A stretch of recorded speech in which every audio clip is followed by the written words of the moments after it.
Good evening, friends. I hope you're all doing well and the preparations for exams are also going on pretty well. Today I'll be presenting the critical analysis of yet another poem, which I'm sure is one of the greatest works ever written in the history of English literature. So, let me start with my presentation. And this again is a British poet and very, very famous and very widely acclaimed.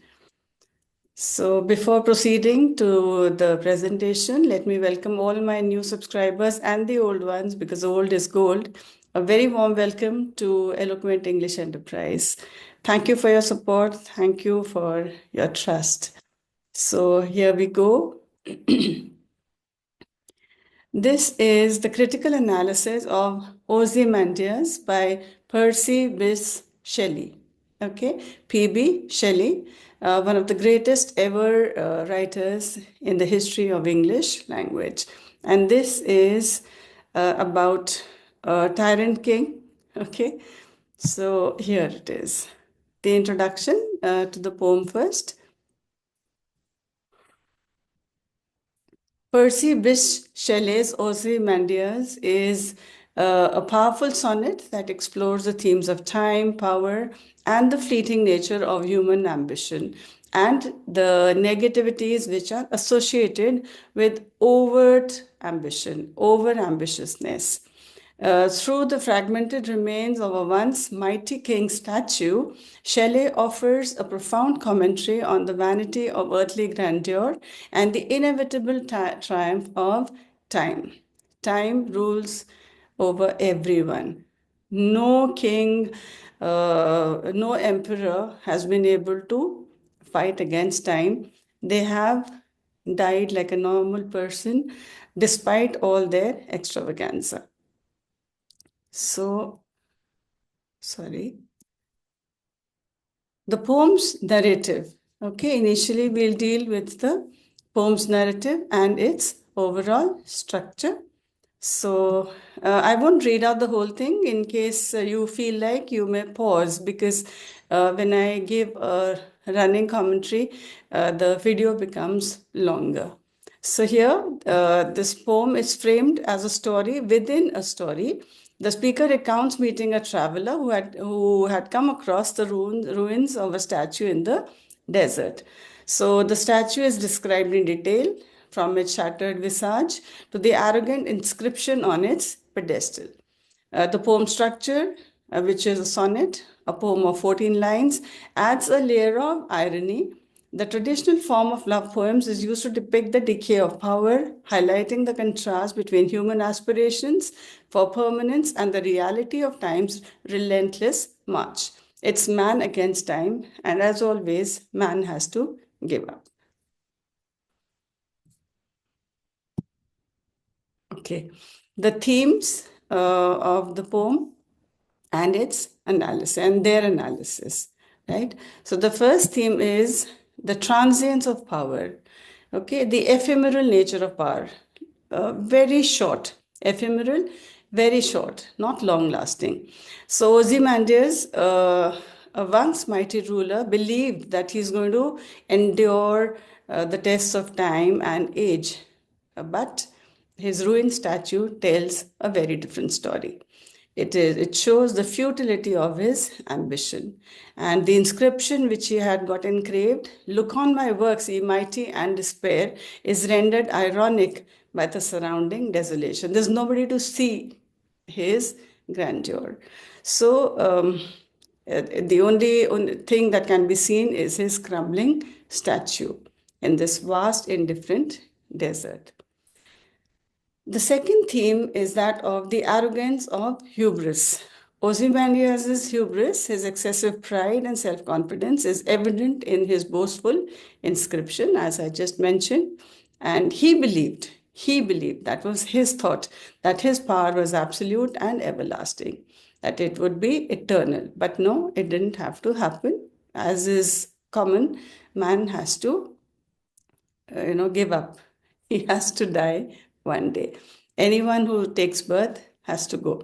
So the poem reveals the folly of such arrogance, his folly, demonstrating that even the mightiest rulers are ultimately subject to the ravages of time and age. The third theme is that of the power of art. All right, that's the third theme. Ironically, while Ozymandias' power has crumbled, his image, though it may be in ruins, it has survived through the sculptor's art. Okay, the art stays on, man doesn't. So this poem, it acknowledges in a very subtle manner the enduring power of art to outlive even the most powerful individuals. Their works will stay, their stories will stay, but man will not, or men will not. The sculptor's skill, which is mocked by the king, by the passions of the king, that skill has ironically preserved a record of those passions, even if they are now viewed with a sense of ironic detachment. Okay, maybe there are not too many admirers, but the art of the artist has come to stay. The fourth theme is the indifference of time and nature for mankind. The vast, desolate desert acts as a backdrop to the ruined statue, emphasizing the insignificance of human endeavors in the face of nature's power and the passage of time. Okay, it's very beautifully captured in the following lines. The boundless and bare, the lone and level sands stretch far away, and this symbolizes the vastness of time and the insignificance of human achievements. Imagery and symbolism, as is customary, it's there in this poem also. Okay, so the shattered statue stands, or it symbolizes the broken and decayed nature of the tyrant king's once great kingdom. The shattered visage, the frown, wrinkled lip, and sneer of cold command all speak of a ruler who was both powerful and tyrannical. The pedestal inscription, it stands for, like it says, look on my works, ye mighty, and despair. This is a powerful symbol of Ozymandias' hubris and his belief in his own invincibility. The third one is the desert, and this stands for the power of nature and the indifference of time, the cruelty of time, right? It's very, very impersonal. So this desert, it makes the entire kingdom, the vast kingdom, which Ozymandias was very, very proud of one day, it is dwarfed in front of the desert. And again, it highlights the insignificance of human ambition in the face of eternity. Next, we come to another heading, which is social and historical context of the poem. You can just go through it. This poem was written in 1818, in the 19th century. It was a time of significant social and political upheaval. The French Revolution had happened and it had challenged the established order. And there was a growing awareness of the limitations of power and the importance of individual liberty. So, in this scenario, Shelley's poem can be seen as a reflection of the social and political currents, and this questions the legitimacy of absolute power and highlights the inevitable decline of even the most powerful of rulers. This poem also reflects the Romantic movement's fascination with the past, the power of nature, and the transience of human existence. Next head, the literary devices which have been used. There are quite a few again. Irony, imagery, alliteration, metaphor, and personification. All of these have been used. If you wish, you may take a screenshot to take down the examples, right? So these 5 literary devices are the main ones which have been used in this poem. Shelley's writing style now. Again, you can read through it. It has a romantic fervor. He uses vivid imagery and he explores nature to the best. And also, he brings out the fallacy that human beings are all powerful. They aren't. All right. Human beings have to bow down before the powers of nature. So, in this particular poem, his use of irony, contrast, and powerful imagery creates a profound and lasting impression on the reader. That's his style, and we agree to it. In conclusion, we can say that this is a timeless poem which still continues to resonate with the readers of today because of its universality, the universal lesson that it's trying to teach us, that only time will stay, man will come and go.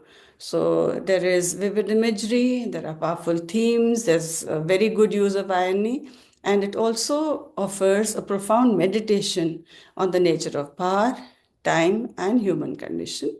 The poem also serves as a reminder that all earthly glory is fleeting, it is ephemeral, it is very short, and that true and lasting value lies in the things which are beyond material possessions and worldly power. It is the good that we do. It is the service that we do to mankind that will remain. Art will remain, but humans, unfortunately, will not last forever. So, thank you, dear viewers, for watching this short presentation. I'll again reiterate, kindly take screenshots if you so wish when the presentation is on. And my humble request, kindly like when you can give me your thumbs up, you can give me your valuable comments. Please ask for more subscribers and share these videos with anyone who may benefit from the same. So, with this, I take your leave. I will stop sharing and wishing you a wonderful, wonderful weekend. Have a wonderful Saturday day after and an even more beautiful Sunday. And to all the students all over the country and beyond, wishing you all the very best for your exams. God bless you. Take care. Good night.